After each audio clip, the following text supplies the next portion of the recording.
Thank you, Mr. Chairman. I very much apologize. We're also marking up the National Defense Act of 2011 today. My questions are for Mr. Newman. Mr. Newman, where was the Deepwater Horizon built? The Deepwater Horizon was built in a shipyard in Korea. And under what flag did that vessel operate? The vessel operates under the flag of the Mashall Islands. How many drilling rigs or ships does Transocean have? 139. How many of those are flagged in the United States of America? I don't know the answer to that question. Are any of the sister ships of the Deepwater Horizon flagged under the American flag? There is one sister ship to the Deepwater Horizon, which is the Nautilus. Nautilus, I don't know what flag the Nautilus operates under. Would you, Mr. Newman, you're obviously aware, as Mr. Cowell pointed out, of the enormous amount of suffering the people of Gulf Coast have gone, first with the loss of 11 lives, but the enormous amount of suffering that continues as a result of this mishap. Loss of income, the uncertainty as to whether or not the shrimp crop will ever come back, long-term effects to the seafood industry, people, immediate loss of paycheck.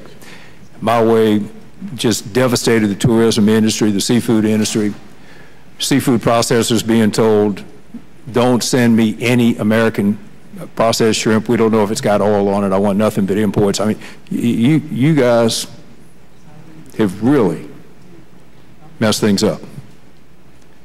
So my question is, given the harm that this accident has caused, how much taxes did Transocean pay to the United States of America last year?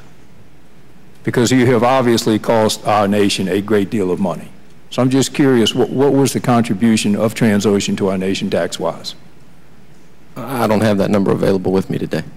Well, let me ask you another question. You know, there has been a tendency for some foreign flag operators to create a separate entity for the work they do in the Gulf of Mexico. It's called a corporate inversion.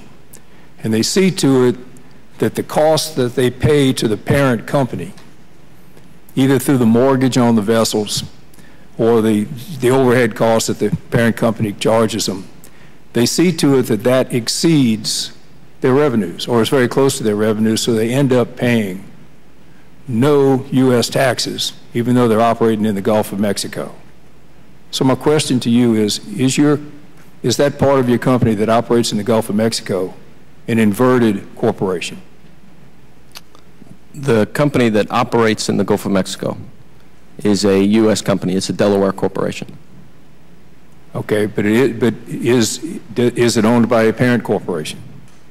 Yes, it is owned by a parent company. And where is the headquarters of the parent corporation? The ultimate parent company, Transocean Limited, is a Swiss corporation. Okay. Mr. Chairman, the reason I ask these questions is, you know, since the earliest days of our republic, we've reserved the right of coastwide commerce for American-made, American-crewed, and American-built vessels. Now somebody somewhere along the line has given these folks an exemption from that law. And when we go to recover the funds, that the enormous amount of money that the Air Force, the Coast Guard, all the state governments, city governments hiring extra policemen, extra firemen, the call up of the National Guard, when we go to recover those funds, I've got to believe it would be a heck of a lot easier to recover those funds from an American company that's got some assets here in the United States than someone in Switzerland. Tell me again where the ship was actually flagged in the Mashall Islands? The ship was operating under a Mashall Islands. Mashall Islands.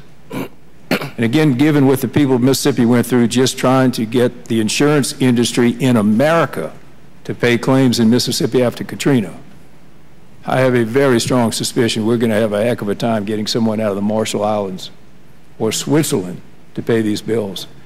So, Mr. Chairman, I would hope that you would give, and again, they're pulling American minerals out the ground on an American sea bottom with a foreign flag vessel, and quite possibly a foreign crew. So, Mr. Chairman, with all respect, I would certainly hope that when we go forward from this, that you would give every consideration to extending the Jones Act to cover this sort of vessel in this sort of circumstance. I thank you very much.